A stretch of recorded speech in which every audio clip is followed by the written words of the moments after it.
fortaleza a Dios para mantenerlo en el tiempo. Nos nutre espiritualmente y bueno, igual aprovechando por ustedes. Esperemos que para los siguientes se vayan sumando más porque esto vale oro. ¿Okay? Es muy hermoso que estemos creciéndonos con la palabra de Dios y conociendo cada texto, cada detalle. En esta ocasión, pues, mi hermano pues presente acá. Bienvenido nuevamente. Ese compromiso que había estado pasada, maravilloso cuando nos paseó por los 4 evangelios. Hoy pues quedamos con los dogmas marianos. Maravilloso. Y la auxiliar allá técnica maneja los videos que tienen un canal en YouTube donde todo esto, la actividad se refina y que cualquier cosa también se puede ver desde ese punto de vista. Y bienvenida, profesora. Con esta pequeña presentación, pues, y más, vamos entonces a darle la bienvenida, un aplauso.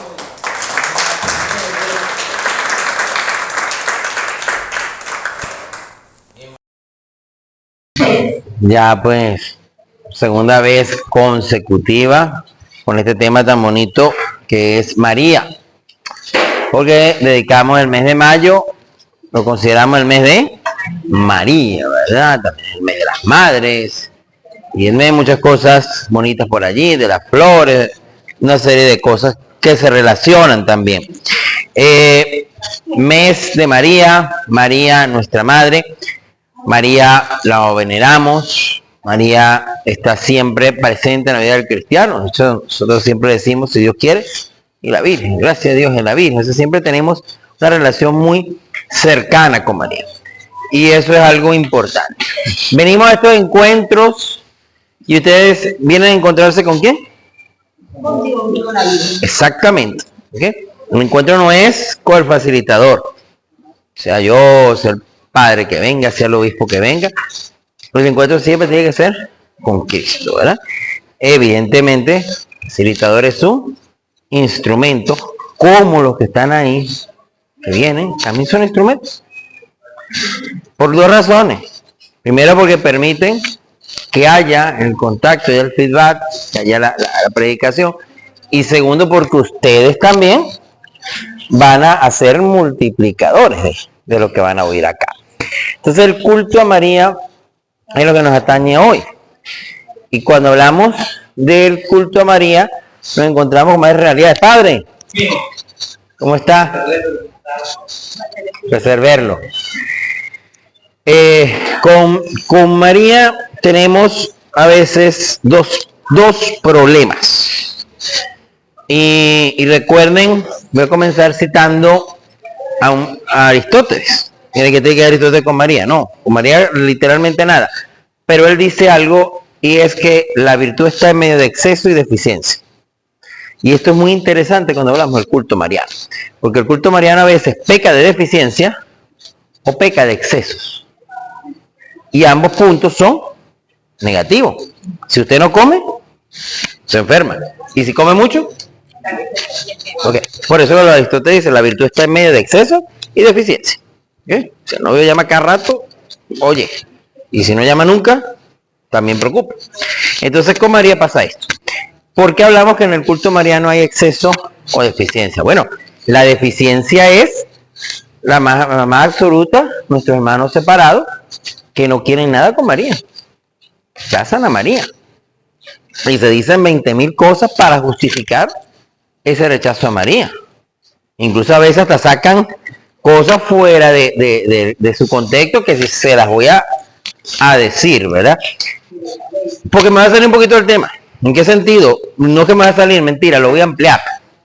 Porque yo puedo venir y decir los 4 dogmas marianos y ya nos vamos a la casa. Pero quiero dialogar otras cosas sobre María y encontrarlas en la Biblia para que podamos defender nuestra fe mariana. Tampoco porque andamos por ahí peleando con todo el mundo, sino que nosotros podamos dar una razón de nuestra fe. ¿Y el exceso cuál es? Oye, el exceso es que hay católicos que ya va, es demasiado María, que llega un momento que sin darse cuenta, Dios desaparece. Y eso sería un exceso también. Y cuidado que Entonces, yo siempre lo he dicho que a veces a nuestros hermanos separados, nosotros por actitudes, por a veces por falta de información, de preparación, por hábitos no siempre buenos, le damos lo que yo llamo una caricatura de iglesia. ¿Me entiendes? Entonces nosotros le decimos, no, nosotros no, por ejemplo, no damos imagen. Pero es entonces que el católico que llega, que se hincha, que la besa, que hacen una serie de cosas, que en vez de llegar a la iglesia, en vez de ir al Santísimo, se va para allá, para la imagen tal, y termina dando una falsa percepción de lo que realmente es y mostrando lo que no es. Entonces me estoy dando a entender con eso. Pues si usted entra a la iglesia, al templo, mejor dicho, la iglesia somos todos, usted entra al templo, ¿a dónde tiene usted que ir primero? ¿A la imagen de la Milagrosa o al Santísimo? ¿Por qué? Porque está vivo y presente, ¿verdad? La imagen es algo que nos representa, la veneramos, es decir, más que a la imagen como tal, al misterio que la imagen nos recuerda, ¿verdad? Y como no, la adornamos, la tratamos con un decoro y respeto, porque hay un misterio tras la imagen que la imagen nos lo evoca, ¿ok? Pero recordamos que la adoración va a Dios. Entonces, ¿qué ocurre? Tenemos que tener en cuenta varias cosas. ¿Quién hace los milagros? ¿O a quién hace los hechos? ¿Dios o la Virgen? Dios. María lo que hace es que intercede. Entonces, tenemos una primera premisa, ¿verdad? Entonces, por más que el culto, o sea, todo en la iglesia, a mí, María tiene que llevar a Cristo. Porque si me quedo estacionado en María, hay problema. El santo me tiene que llevar a Cristo.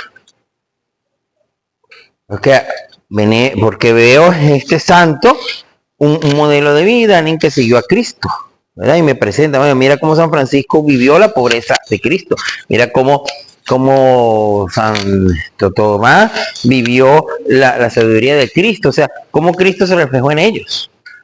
Y pueden interceder también, pero no puedo quedarme en el santo. Entonces, hay personas formadas en la fe, a veces son personas ni muy asistentes a la iglesia, pero agarran una devoción a veces mágico-religiosa. No, porque San Judas es el que me cuida la casa, porque San Judas yo no salgo sin San Judas, y San Judas es el que me protege y salud. Cuidado. Cuidado porque no nos podemos quedar en San Judas. San Judas me tiene que llevar a Cristo. También me tiene que llevar a Cristo. En la iglesia tenemos 4 cultos. En la iglesia tenemos 4 cultos. ¿Sabían eso? Ok. El primer culto es el culto de latría. Y la palabra latría significa adoración. Ese culto se le tributa a ¿quién? Solo, único y exclusivamente a Dios. Porque, ¿qué significa adorar? Adorar es aquel culto de sometimiento absoluto, de adoración, de dependencia, que sabemos que dependemos exclusivamente de Dios, porque somos hechos por Dios. En Dios nos movemos y existimos. Y sin Él no podemos estar aquí. Nuestra vida depende de Dios. Culto de adoración profunda. Por eso es que cuando hay la consagración nos arrodillamos. Es un gesto de adoración, porque Cristo se está haciendo presente y se toca la campana de paso, ¿verdad? Porque Cristo se está haciendo presente. Es un culto de adoración que llamamos latría. Por eso es que cuando ponemos a alguien o algo en el lugar de Dios, hablamos de idolatría, ¿verdad? Es un poco lo que hizo el pueblo de Israel. Mira, este becerro es Dios. Ahí puso un ídolo. Que ese ídolo puede ser cualquier cosa. A veces el trabajo es un ídolo. El dinero es un ídolo. Un artista es un ídolo. El amuleto es un amuleto. Porque es que aquí en la pata de conejo la que me da buena suerte a mi hogar. Un ídolo. Cuidado con eso. Pero también a veces sin querer una medalla a la Virgen podría ser un ídolo, no por la Virgen en sí misma, sino por el mal uso que le damos. No es que esta me protege, fui para donde un brujo que me la ensalmó. Un evangélico te oye eso en la calle y le terminas dando la razón. Porque le está mostrando algo que no es. Y él cree que así es. ¿Verdad? O sea, imagínense usted que puede empezar los evangélicos cuando vean a la gente allá de Maracaibo que saca a bailar a San Benito. Y Nietzsche. Ni toma, Nietzsche, ya no Nietzsche es santo. Entonces, ellos creen que es de la iglesia. O sea, pues hasta yo te doy la razón. Con una cosa como esa. ¿Ok? Sí. Una cosa, bueno, pues. Y ellos creen que soy iglesia, cuidado. Bueno, entonces tenemos el culto de latría. Luego tenemos el culto que llamamos de hiperdulía. Es el culto de María. Hiperdulía, con H. H-I-P-E-R-D-U-L-I-A. Hiperdulía. Ese culto se le tributa a María.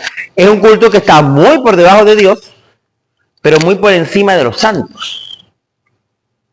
Porque María es la criatura más perfecta hecha por Dios. ¿Por qué? Por una gracia, una cosa muy sencilla.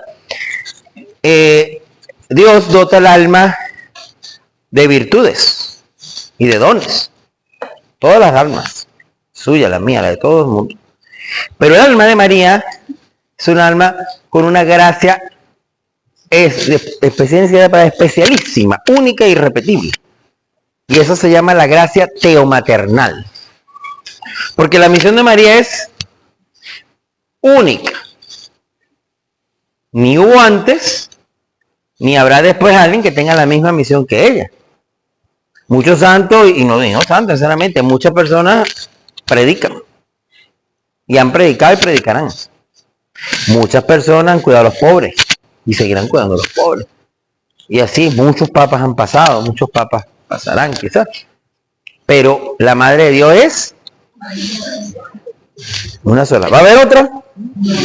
¿Hubo otra antes? Por tanto, es una gracia, es algo singular. Y desde esa singularidad veneramos a María. Pero está muy por debajo de Dios. María no es diosa. ¿Verdad? Pero está muy por encima de los santos. En este caso, incluso decimos que María es omnipotente en su súplica. La palabra omnipotente significa todo lo puede, pero no lo puede porque tenga poder, sino que es omnipotente en su súplica. Es decir, lo que puede Dios con su poder, lo puede María con su intercesión. Y ahí es donde voy a otra palabra porque es interesante. Porque él también a veces nos envuelven con estas cosas, otras doctrinas cristianas. Pero hermanito, venga para acá, que aquí dice la palabra que el único mediador entre Dios y los hombres es Cristo. Y eso lo dice la palabra. Sí lo dice, sí. Lo dice San Pablo. El único mediador entre Dios y los hombres es Cristo. Pero entonces yo vengo aquí a decirles que María es omnipotente en su súplica. Lo que pasa es que hay que tener clara la diferencia entre mediador e intercesor. Ellos tienen una claridad absoluta. Sí es cierto lo que ellos dicen. El único mediador es Cristo. María no es mediadora. Los santos menos. ¿Por qué es que es un mediador? Un mediador es el que media, es decir, el que asume lo que a otro le corresponde. Pongo un ejemplo. Supongamos que yo le debo plata. Y llega ella y le dice, ¿cuánto te debe Nelson? Tanto. Yo pago por él. El cobro me lo haces a mí. ¿Qué está haciendo ella? Ella está mediando. Se pone en medio y asume mi deuda. ¿Ok? Y eso es lo que hizo Jesús por nosotros. Jesús asumió lo que nos corresponde. Jesús hizo lo que hace un abogado cuando le damos un poder. No sé si hay aquí un abogado en la asamblea. No, bueno, pues es abogado, pero otro. U otro. El abogado, tú le das un poder y él te representa, se convierte en ti. Al mundo con mal abogado, con un poder, ha hecho a veces cosas que no debe hacer, ¿verdad? Pero vamos a asumir que en este caso es Jesús el mejor de los abogados, no va a hacer algo, sino que al contrario, hizo fue salvarnos. Él representa a Dios y al hombre. Así como a nosotros nos dijo, quien me ha visto al Padre, se podía voltear a Dios y decirle, quien me ve a mí, ve a los hombres. Porque es el mediador entre Dios y los hombres. Es el punto donde se unen las dos naturalezas, la humana y la divina. Y en cambio, entonces, si ella llega y le dice, cónchale, vale, él ahorita no tiene, echarle una aguantadita. Oh, perdona esa plata, tú tienes mucho real. ¿Verdad? La cara millonario que tiene. Ajá. Entonces, ¿qué ocurre? ¿Qué está haciendo ella? Intercediendo. Eso es lo que hace María. Y eso es lo que hacen los santos. En Caná de Galilea, ¿quién convirtió el agua en vino? ¿María o Jesús? ¿Quién se lo pidió? María ya logró que dijera sí cuando había dicho no. Por supuesto, esto también tiene y esto la Biblia tiene una cosa que, bueno, no me voy a adelantar, lo voy a decir después. Y luego está el culto de Potrodulía.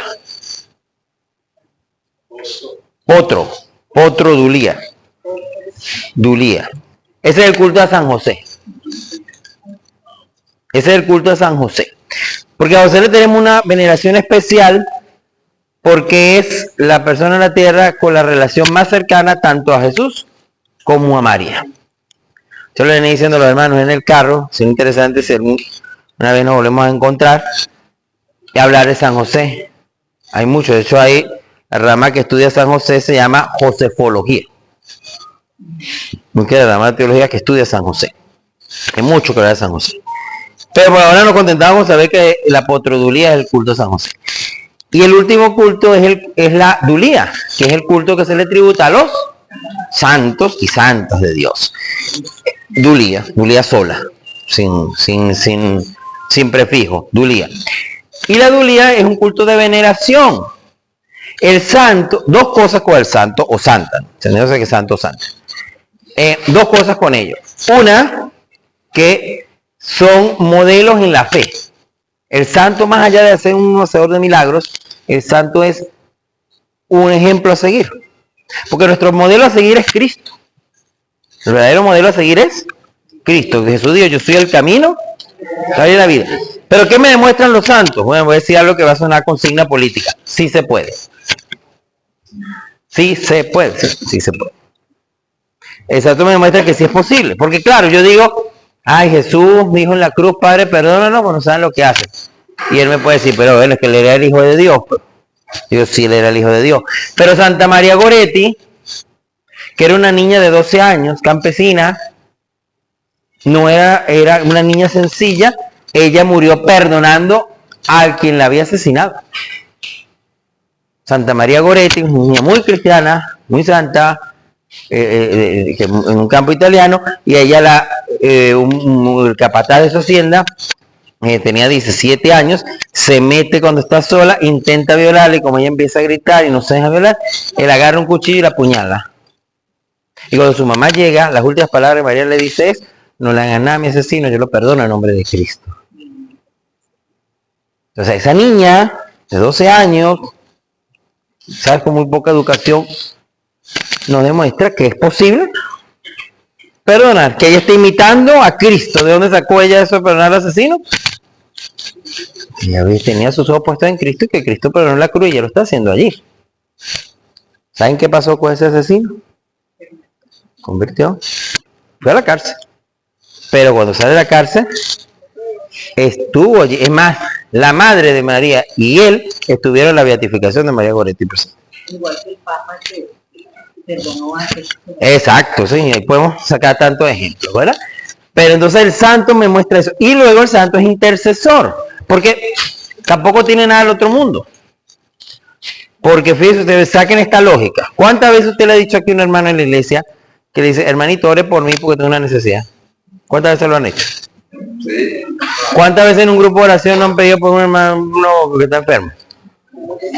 Y nosotros estamos aquí en la tierra, con un viaje de pecado encima, ilimitados en todas formas, oramos unos por otros. Oye, ¿cuánto mayor razón que está allá en el cielo?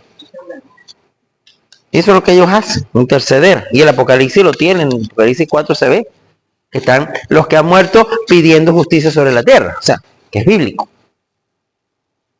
Eso es lo que los hermanos separados tienen que terminar de entender. Ahora, ¿qué pasa? Que María ahí siempre sale ganando.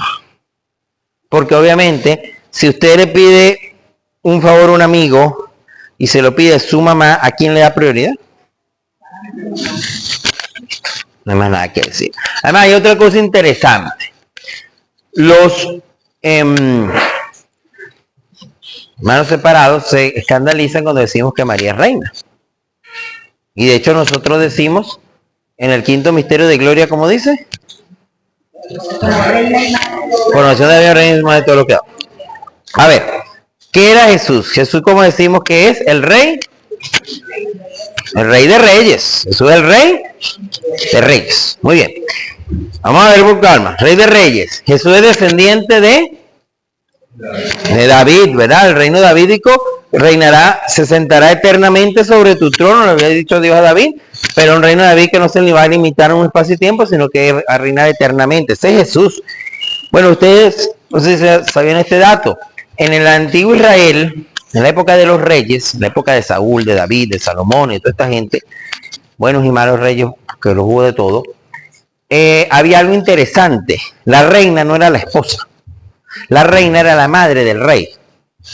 Lo que llamaban la reina madre. ¿Y saben cuál era uno de los papeles que tenía la reina madre en el pueblo de Israel? Si usted lea el primer libro de los reyes, el segundo libro de los reyes. Uno de los papeles que tenía era interceder ante el rey. Cuando había problemas, la reina incluso tenía como por decirlo en términos actuales, como sí, consejera, pero tenía como una función diplomática. Sí, una función diplomática. Y entonces, un ejemplo sencillo, gracias. Usted en Primera de Reyes, capítulo 2, no el versículo, pero el 2, cuando Salomón está ascendiendo al trono, Bexabé, que es su mamá, que es mujer de Urías, le llega Adonías y le dice que interceda ante Salomón para que le dé por mujer a la que fue la última mujer de David.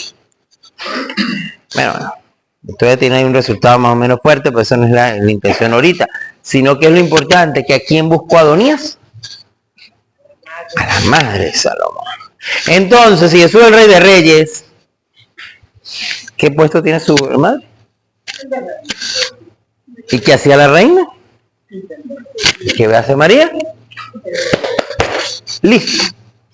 Es una cuestión de lógica, no hay que ir a un primer año de teología para darse cuenta de esa realidad bíblica, ¿ok? Entonces, ahí centramos más en los dogmas marianos. ¿Qué es un dogma?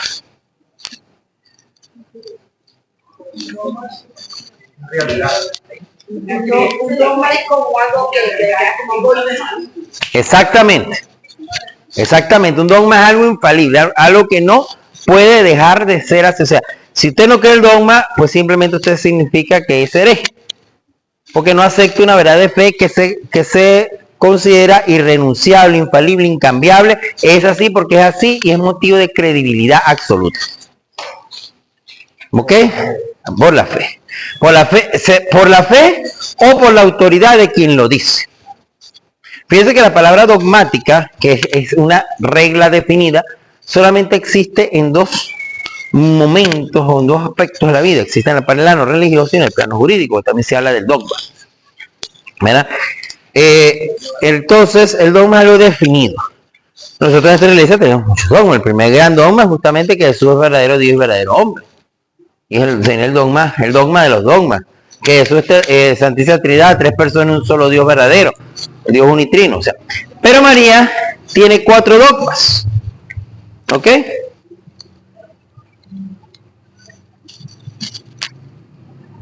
Hay algo que tenemos que tener claro con los dogmas. Y es que el dogma está implícito en las escrituras. O sea, no es que en la escritura, si lo buscamos, implícitamente está el dogma.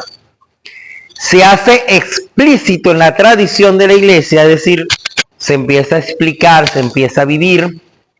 ¿De qué forma? Oye, por la enseñanza de los santos padres y doctores de la iglesia, oye, por la celebración de la liturgia. La liturgia es testigo de la tradición de la iglesia. Porque tú puedes rastrear y darte cuenta que desde el siglo 2, 3 se está celebrando tal cosa sobre María o sobre Jesús. Y eso es un testimonio de la tradición. Y luego se queda definida plenamente por el magisterio de la iglesia. ¿Okay? Esa es la relación interesante. Entonces vamos a ver el primer dogma mariano que se define es María, Madre de Dios, es decir, la maternidad divina de ¿Ah? Por el magisterio de la iglesia. María, madre de Dios. O también podemos decir la maternidad divina de María. Si queremos ser más técnico, en griego eso es la Theotokos, es decir, la madre de Dios. Cuando, a ver, ¿dónde está eso? ¿O qué apoyo bíblico podemos tener de eso? Porque, ¿qué pasa? Vienen los que van contra la fe católica y te dicen cosas que aparentemente son muy lógicas, por tanto hacen un sofisma, es decir, una conclusión que no es verdad, pero se le parece. Y si la persona no está bien fundamentada en la fe, se la llevan, pero derechito, ¿verdad? Porque sacan frases de contexto. Usted se mete una atalaya, por ejemplo, y llegan ellos y citan a Jeremías, no recuerdo qué capítulo es Jeremías, pero donde Jeremías dice que el Señor castigará a los que le den ofrenda a la reina del cielo. Y entonces empieza a ver esto lo que hacen los católicos, que le dice a María reina del cielo y tal. Y entonces usted lee eso y usted se le prende las antenas. Y dice, y en las letanías, ¿cómo le decimos a María? Reina del cielo. Y si Dios castiga a quien es la reina del cielo, quiere decir que Dios castiga al que le reza a María. Yo me voy para el salón del reino la próxima semana. Ya va. Pero vamos al contexto de qué está hablando esta gente, de qué está citando, qué está hablando Jeremías. ¿Jeremías está hablando de María? No, porque Jeremías vive 800 años antes que María, empezando por ahí, ¿verdad? No está hablando de María. ¿Quién es la reina del cielo de la que está hablando Jeremías? Jeremías está hablando de la diosa Acera, de la diosa Astarte, que era una diosa cananea, que era la esposa de Baal. El famoso dios Baal, ¿se acuerdan de Baal? El profeta de Baal. Bueno, Baal seguramente tenía una esposa que era Astarte. Es más, las aceras de las calles se llaman acera por ese culto. Porque la diosa Acera se le daba culto en mitad de las calles y se ponían árboles en las aceras para poderle rendir culto a ella, porque ella era la maternidad y una serie de cosas. Por eso que las aceras se llaman aceras, por esa diosa. Entonces Jeremías está hablando de ese culto que se extendió mucho en Israel. Los que profanaron el templo metieron el culto a Acera ahí en pleno templo de Jerusalén, ¿verdad? Entonces es de eso que está hablando Jeremías, no está hablando de María. Cuidado. Ahora bien, volviendo a la maternidad divina de María.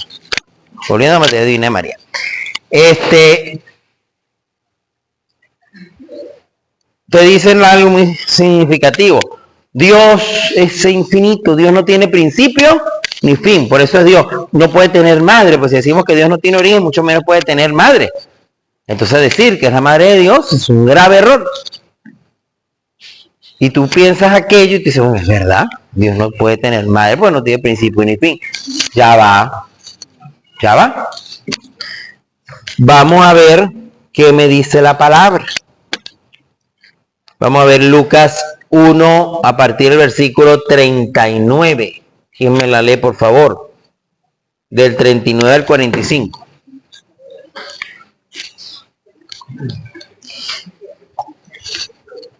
¿Alguien que la lea rapidito? Claro, por supuesto. Mira, 39.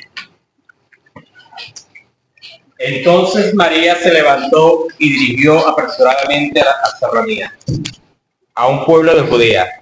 Entró en casa de Zacarías y saludó a Isabel. Cuando Isabel oyó el saludo de María, la criatura dio un salto en su vientre. Isabel, llena de Espíritu Santo, exclamó con voz muy fuerte: bendita tú entre las mujeres y bendito el fruto de tu vientre. ¿Quién soy yo para que me visite la madre de mi Señor? Hasta ahí un momentito. Hasta ahí, por un momento. Podemos seguir con ese pasaje. ¿Quién soy yo para que me visite la madre de mí? Isabel lo está diciendo clarito. La madre de mí Señor. Cuando Isabel dice esa frase, ¿se está refiriendo a quién? Dios. Porque mi Señor es la forma como los judíos hablaban de Dios, no lo podían nombrar, sino mi Señor. Decían, era Adonai, mi Señor. Entonces, Isabel al decir que la madre de mi Señor está reconociendo que el hijo que trae María en el vientre es Dios. Entonces, por eso digo que está implícito en la palabra, Isabel lo dice. Entonces, ¿qué es lo que define la iglesia? La iglesia define este dogma en el concilio de Éfeso en el año 431. En el año 431, la iglesia define que María es madre de Dios porque es madre de uno que es Dios. Vamos a explicar esto con calma.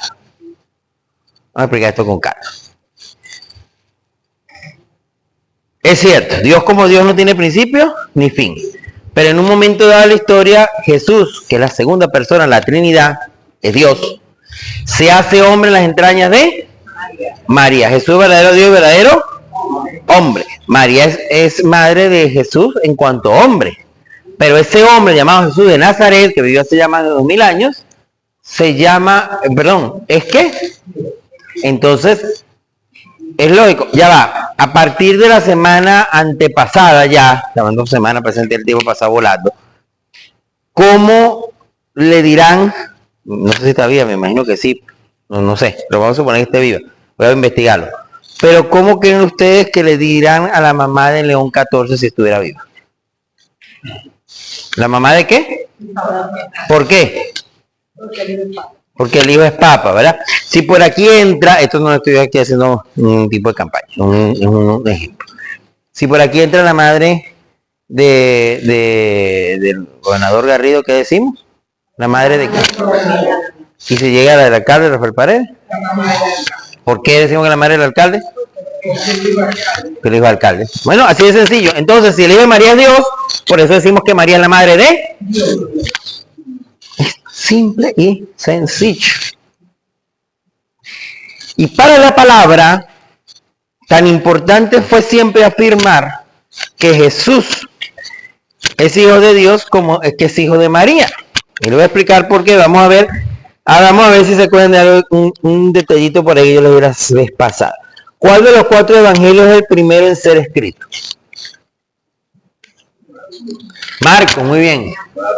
Marcos de los 4 evangelios es el primero en ser escrito. Muy bien.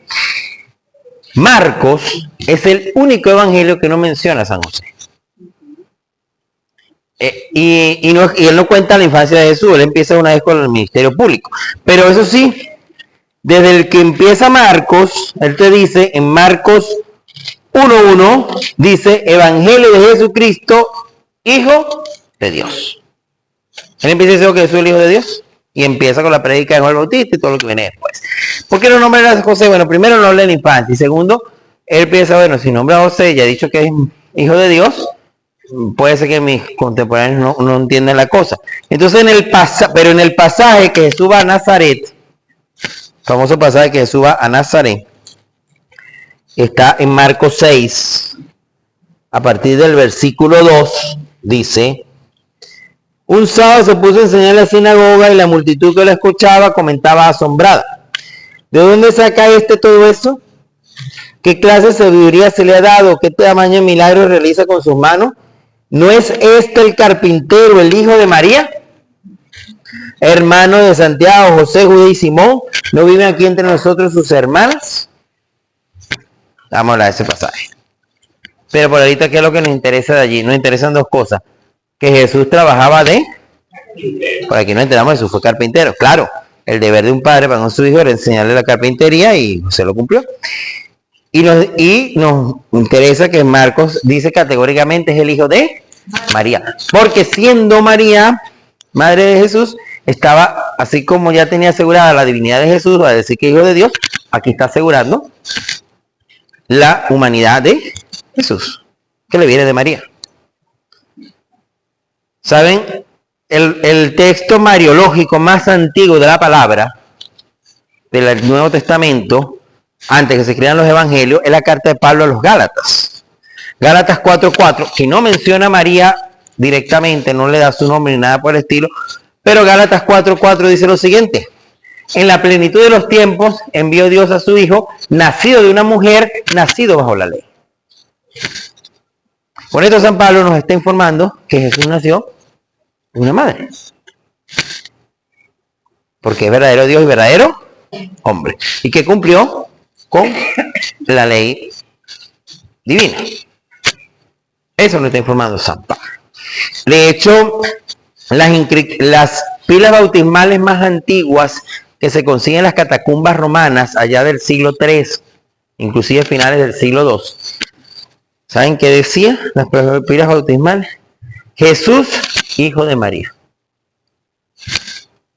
Porque decir que era hijo de María para ellos era justamente demostrar que Jesús, si bien era Dios, también era. Exactamente. Exactamente. Y esa humanidad la garantiza María. Justamente eso. A ver, vamos a ver el paralelo de este pasaje que yo acabo de leer. Vamos a verlo en Mateo. Porque ese pasaje nos va a llevar a al siguiente dogma. ¿Quedamos claros cómo tenía María? ¿Sí o no? Sí. Ok. Mateo 13. Mateo 13 es el mismo caso, pero vamos a ver la diferencia. Estamos otra vez comparando evangelios, ¿no? Mateo 13 a partir del versículo 53. Vamos a ver esto. Cuando Jesús terminó estas parábolas, se fue de allí. Se dirigió a su ciudad y se puso a enseñarle en la sinagoga. Ellos preguntaban asombrados, ¿de dónde saca su saber y sus milagros?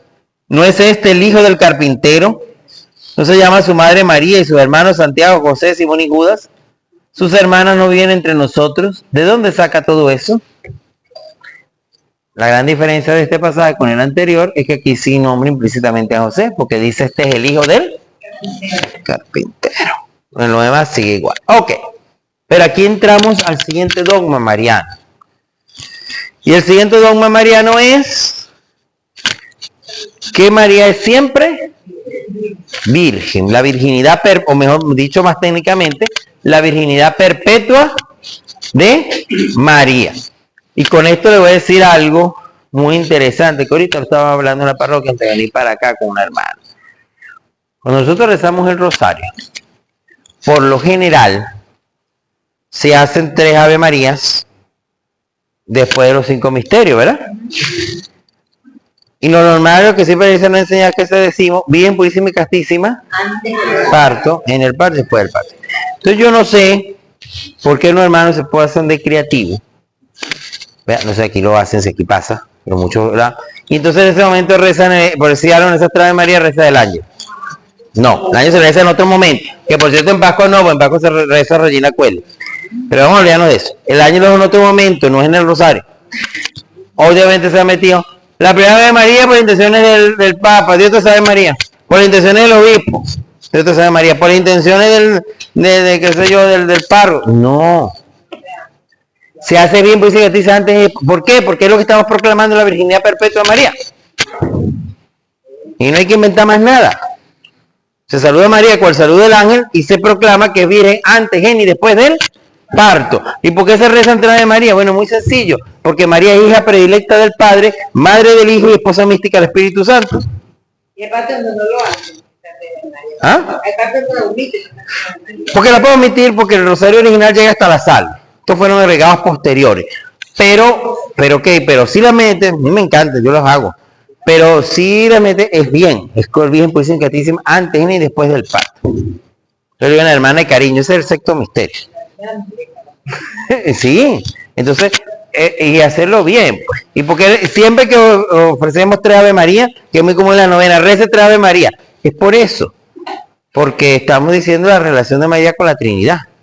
Hija del Padre, madre del Hijo y esposa mística del Espíritu Santo.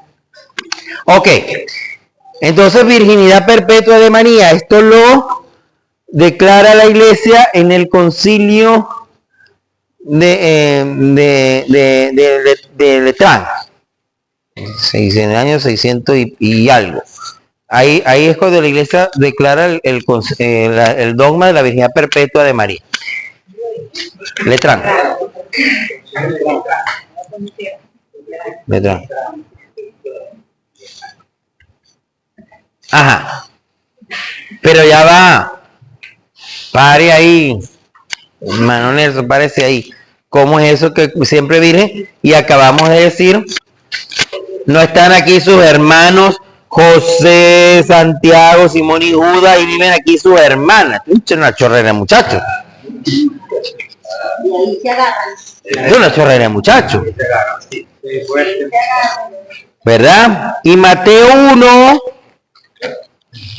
1, cuando después que el ángel le avisa a José que lo que va a pasar, dice, bueno, aquí esta traducción se la tiene mejor, ¿verdad? Y sin alma anterior relaciones, dio luz unido que llamó Jesús. Bueno, eso aquí está bien. ¿Qué pasa? Vamos a ver algo. ¿Por qué no hermanos, hermanos de Jesús, de qué manera y por qué no hijos de María? Bueno, aquí empieza la cuestión, ¿no? Como que la Biblia siempre es muy, tiene mucho cuidado, cuidado de la palabra. Toma muy en cuenta a hacer ver los hijos de y las familiares. Entonces, si estos muchachos, los que nombran aquí, estos hombres y mujeres que nombran aquí, fueran hijos de José y María, ahí dijeran, hijos de José, hijos de María. Lo dijeran explícitamente. Pero por el contrario dice hermano, ¿no es lo mismo? No. No es lo mismo por lo siguiente. En la cultura judía que se desenvuelve Jesús, no hay una palabra, por lo menos para primos o parientes. Eso sé que la mayoría está aquí solo sabe. Se consideraba hermanos todos los descendientes de un abuelo. Algo de eso heredamos nosotros, que nosotros hablamos de nuestros primos hermanos. Ese es mi primo hermano, decimos nosotros. Fíjense que hay un caso, por ejemplo, para que se ilustren con esto. En Génesis 14, cuando a Lot lo secuestran y Abraham lo rescata, que es cuando después que viene de eso se consigue con Melquisedec, el sacerdote que lo bendice, dice que Abraham dice que va a rescatar a su hermano. Y ya tú sabes por el pasaje que Lot técnicamente no es su hermano, es su sobrino. Pero Abraham lo llama hermano. Porque a fin de cuentas descienden de un mismo abuelo. Es la parentela. El sentido de hermano para él era muy amplio. Aparte que estaba el hermano de nacionalidad, el hermano. Incluso en la Galilea que se cría Jesús, las familias estaban muy unidas y tenían patios comunes. Eran casas pequeñas, muy pegadas una de otra, y un solo patio como para 3 familias. Todos los muchachos que se criaban ahí eran hermanos. O sea que el término era muy amplio. Se quiso pensar, en algún momento hubo santos que propusieron que eran hijos de José en un primer matrimonio y que José era viudo. Esto no hay forma de mostrar esa parte. Y cuando veamos Josefología, le voy a explicar por qué, porque si lo digo ahorita, después no me traen. Ajá. Y lo de José es bastante interesante también. Entonces, pero bien, y si nosotros escudriñamos la palabra, nos vamos a dar cuenta que estos muchachos después nos dicen sus nombres. Por lo menos Santiago el menor, que era el apóstol de Jesús, el que escribe la carta de Santiago, que se llama, de hecho, ahí hermano del Señor o pariente del Señor, es hijo de María de Alfeo y de Cleofás. Y lo mismo Judas, que viene siendo también Judas Tadeo, el Judas que escribe la carta de Judas, también una carta del Nuevo Testamento. Entonces, si vemos, esos dos que eran incluso parte de los 12 apóstoles, Santiago el menor, que va a ser el obispo de Jerusalén, el que va a presidir el concilio de Jerusalén, lo vemos en Hechos 15, era el pariente del Señor y era hijo de María de Cleofás, que era la que está al pie de la cruz junto con Magdalena y con la Virgen María, y Cleofás, que es el que va camino de Emaús. María de Cleofás, María de Alfeo, María de Santiago, como el nombre es la misma María, que era pariente, probablemente inclusive hermana de la Virgen María. Y Cleofás era familia de San José. Así que, digamos que están en la misma familiaridad. Como vemos también que María no tuvo más hijos. Bueno, hay relatos que te pueden así a ver, tú puedes intuir. Por ejemplo, cuando María va al templo con José y el niño Jesús a los 12 años, allá en Lucas 2 ves tú esto, Pero en la presentación apenas tienen 40 días. Pongo los 12 años, pues ya Jesús tiene 12 años. En 12 años para que hubiera tenido más hijos. Supongamos que tiene tu esta chorrera muchacho. Entonces, ¿y qué vemos allí? Ahí no vemos con más hijos. Sino que y solamente estaban Jesús, María Sí. y José. Y luego en la cruz vemos que Jesús se preocupa porque María está quedando sola. Y la deja con un extraño, el discípulo amado que identificamos con Juan. Claro, que nosotros en nuestra desesperación para pelear con los hermanos separados, aprovechamos ese texto, cuidado con eso. Porque eso, te fijas, mira, le dejó a Carlos San Juan, quiere decir que no tenía más hijos, sí es verdad. Pero es que el texto dice más que eso sobre María. Esa es la parte menos importante. O sea, el que la escribió ahí no lo escribió para demostrar que María no tenía más hijos. Eso a la primera comunidad no le importaba, además yo lo sabía. El que escribe el texto allí le está importando demostrar el papel que tiene María. Primero, María está de pie. El que está de pie, decir que está de pie quiere decir que está en posición del que ofrece. Posición de ofrecimiento. María está ofreciendo su dolor. Lo que está sufriendo Jesús en su cuerpo, lo está sufriendo María en su corazón. La profecía de Simeón, una espada te atravesará el alma, se está cumpliendo en este momento. Juan 19, 25 al 27 demuestra eso, la cruz, ¿verdad? Y María está allí. ¿Y cómo le dice Jesús? Igual que en la boda de Caná, mujer. Que María es la nueva Eva. Así como la Eva desobedece ante el árbol de la ciencia y del bien y del mal, y entra el pecado, María obedece al pie de la cruz y entra la redención. Así como la serpiente seduce a Eva al pecado, María por el contrario obedece al ángel. Fíjense lo importante del relato. Y fíjense que si nos vamos al caso, que a ver quién cuida a quién. ¿A quién le habla primero Jesús? ¿Al discípulo o a María? María. Pareciera que es María la que va a cuidar a los discípulos más bien. O sea que parece que Jesús está más preocupado por el discípulo que por la misma Virgen. Mujer, ahí tienes a tu hijo. Y al discípulo, ahí tienes a tu madre. Hijo, el relato es al revés. Cuida de él y tú hazle caso a ella. Pero es que el discípulo amado allí no es nada más, no es Juan la persona solamente, sino que somos nosotros, pues el discípulo amado representa el modelo del nuevo creyente, el modelo del creyente que ama a Jesús, y María representa a la iglesia madre. Entonces María acoge y cuida a ese discípulo y acepta, así como aceptó del ángel ser la madre de Jesús histórico, acepta del propio Jesús ser la madre del cuerpo místico que es la iglesia. Esa es la importancia de ese relato. O sea, que Jesús en la cruz nos dio todo, incluyendo a su madre. Nos la cedió.